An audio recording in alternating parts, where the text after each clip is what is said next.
heard about, got inklings of this case from a source of mine, Mark, I gaffed it off. I said, there's no way this happened. I said, having been a GS 1811 federal agent, there were just too many... That's very high, by the way. Yeah, there's too many controls built in. There's no way the FBI at the upper level and the intel community would have had the temerity to do this. And it's only when this source of mine started giving me information that later became vindicated where I looked, Mark, and came to the conclusion you just accurately stated. This is unquestionably the biggest scandal, political scandal, in American history. There's not even a close second. Unbelievable what happened. Does it amaze you, as bad as the media are, and the media in this country, I mean, I wrote a whole book on it, it really is an unfree press. Does it amaze you, though, that when you have Obama officials and other officials, the highest levels, federal law enforcement, the highest levels of our federal diplomatic corps, State Department, and the highest levels of our intelligence agencies, working to destroy the candidacy of a candidate, then working to destroy the transition period, and still working today to destroy the presidency, and the media largely has thrown in with them? I mean, as an American citizen, you got to sit back and say, what the hell's going on here? You know, like any American patriot, I support the free press, but as I always say, they're free to be stupid, and unfortunately they've taken us up on the offer. What's fascinating here, Mark, is there are actual transmission, texts, emails, documents out there showing there was intimate involvement of the White House in this scandal. If any entrepreneurial media person would just look at it, we have this text, the White House is running this, talking about the circumstances surrounding the investigation. Right around the time the investigation's happening, we have this other text between the players. The White House wants to know, POTUS, President of the United States in action, wants to know everything we're doing. We have John Brennan up on Capitol Hill saying, I gave the briefing about the case to the gang of Former CIA director. Former CIA director. I gave the briefing, and I'm doing this in conjunction with the White House. I mean, none of this is... You can Google this. You can look on the internet and find this. It's not some special skill Dan Bongino had. And yet nobody, Mark, in the media on the left side seems even remotely curious, again, about the biggest political scandal of our time. It's really unfathomable what's going on. It's so outlandish. You had spies inserted into the Trump campaign by the FBI. You had lies fed to the FISA court, a federal court. Federal district court judges run the FISA courts by the highest levels of the FBI and the Department of Justice.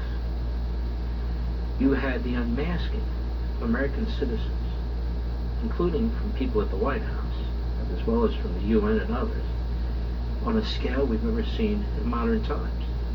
You've had the leaking, the felonious leaking of information, so-called investigative information, trying to push the ball with the public against candidate Trump and now President Trump.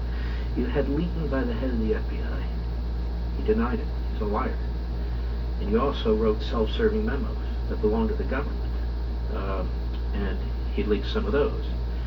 The number two at the FBI, McCabe, a leaker, and then lied about it, is now potentially facing criminal charges. The general counsel of the FBI forced to resign. The top level of the FBI wiped out. You know? Your book, you have a brand new book coming out, Exonerated, the failed takedown of President Donald Trump by the swamp. You have to ask yourself, I do, how did they not take this man down, given they used every instrumentality of the federal government and the press and Congress? This one man, this outsider, who would not be taken down, and they did everything they can, and they're still doing everything they can to take them down. How do you explain that? Well, that's why I wrote the follow-up to my first book, Spygate. My first book was written on this case in more of a police file format, so you didn't have to read it like a narrative. You could jump to chapter 6, oh, let's read about this player, and then to chapter 2, wherever you wanted to start. And I found the mistake, I don't want to say mistake, I did that deliberately, but one of the things I left out is I didn't tell the whole story in a narrative format that you just laid out in a minute and a half. I lay it out very simply, like I call this a spy story. for idiots. And by the way, read the spice. Well, thank you. I tell it, the events, in a narrative format, so you can read from start to finish, and I break it down very simply into here was Obama's plan A, plan B, and plan C. Of course, I make these names up just for simplicity, but you just spoke about it. They tried unmasking, basically wiretapping in normal parlance. They tried to listen in on the Trump team's phone calls and others. What did they get? Nothing. Zip. Zero. So then when that didn't work, they move on to plan B, using the FISA courts to formalize the spying process through our courts designed to get our terrorists and enemies of the United States. When that didn't work out, then what do?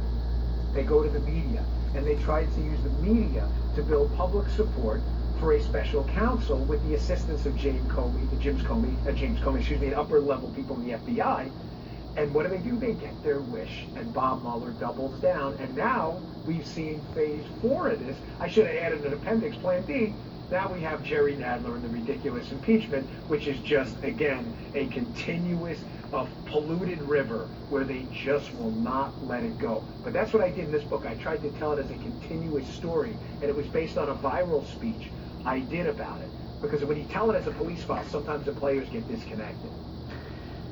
I'll tell you why your book is actually fabulous. It's a fabulous book, and I did learn a lot of new things here, but I didn't just learn new things. There's a blockbuster revelation here. May I touch on it, and you can see the extent to which you want to expand on it, which is one of the reasons I want to have you. And that is, this is a blueprint. What they've done to President Trump is the blueprint that they finally got to execute thanks to the Obama administration and Hillary Clinton. What is this blueprint? Yeah, I'm glad you asked. When the unmaskings, plan A for them, didn't work, in other words, they're spying on the Trump team, waiting for this evidence of collusion for Trump to be talking to Putin. Hey, guy, let's overthrow the U.S. election. Well, nothing happened. Well, instead of the Obama team walking away and saying, sorry, guys, we screwed up, there's no collusion here, they needed to go back and fabricate a collusion story. Well, who better to go to than a guy that already had a collusion story pre-written? I call it the movie script, the plug-and-play plot in the book. Glenn Simpson, who is one of the proprietors of Fusion. This is the former Wall Street Journal reporter. Absolutely. Glenn Simpson, Mark, had already written a piece, remember the date, I'm not getting this wrong, in 2007 in the Wall Street Journal about former Soviets' efforts to influence the United States. I talk about this in the book. You read that 2007 Wall Street Journal piece, which he wrote with his now wife, Mary Jacoby, at the time. And who is she? She was a reporter for the Wall Street Journal at the time as well. They're now married, right? You read that 2007 piece, the exact same players appear in the dossier. And the format of it, the telling of the story is very similar, which says to me, they said, we don't have any information on the Trump team. We're making this story up. Well, if we're going to make a story up, let's just plug Trump's name into a story we already have from Glenn Simpson, who is more than happy to take the bait. So let's explore this a little bit. 2007. Which race was that? John McCain? Yeah. Against Obama. Yeah. And they wanted to use this script with the Russia collusion against McCain. Other people at the Washington Post had already tried this. Rick Davis, who was a campaign, a bigwig in the McCain campaign, they had already tried this against McCain because Davis was trying to set up some meetings with some Russians. So the Democrats had already tried to attack McCain, ironically, with this same Russian collusion thing. But what was the choke point? Why didn't they take it further? In other words, Mark, why did the Obama administration jump to spying and the FISA courts and unmasking? While in 2007, that McCain race, roughly in that time period, why did it stop with McCain, with just immediately, it's McCain and the Russians too, Well, because George W. Bush was president, and he wasn't going to allow the intelligence community to be weaponized to spy on John McCain. It's very simple at that point. But yes, that's another revelation in the book. Not just that they pulled this movie script out and inserted Trump's name into it to make him the bad guy, the antagonist, but that they'd already tried this same thing against McCain. Mark, none of this is new. And when you read it, and you read the allegations against McCain, if I took McCain's name out, put Trump in there, you'd say, they've already tried this same thing. None of this is new. And ironically, McCain becomes a player in it later on. Handing a copy of the dossier through his staffer to the FBI. Yeah, and the staffer makes a huge, enormous judgment error. he says to this day, one of the staffers, well, we gave it to the FBI to verify it. Well, then why'd you leak it to the media? Listen, you want to give information to the FBI, that's there's nothing illegal about that. But if you're claiming you did it because you wanted it verified, then why'd you leak it to the media? This is a controversial point, but I'm going to ask anyway. Was McCain out to get Trump? Yeah, I think so. And it pains me to say that, given the man's history, but honesty matters, Mark. And I think he wrote, I believe, in his own book, too, that if asked to do it again, he would have, that he thought he did the right thing. And that's up to him to say that, that he's not here to defend himself. I'm not trying to pick on him, I just trying to get I totally understand. Yeah.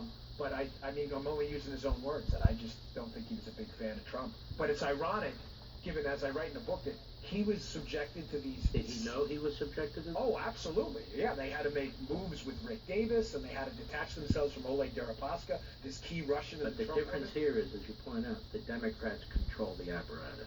Now Obama controls the apparatus. And instead of just leaking stories to the media about McCain being attached to the Russians, they leak stories to the media about Trump with the Russians, and then they double down on the court system. When we come back, I'm going to ask you, how is it possible that Barack Obama wouldn't know most of this or all of this? Folks, don't forget, most weeknights you can watch me on Levin TV. Levin TV. Here's how you sign up, and we'd love to have you.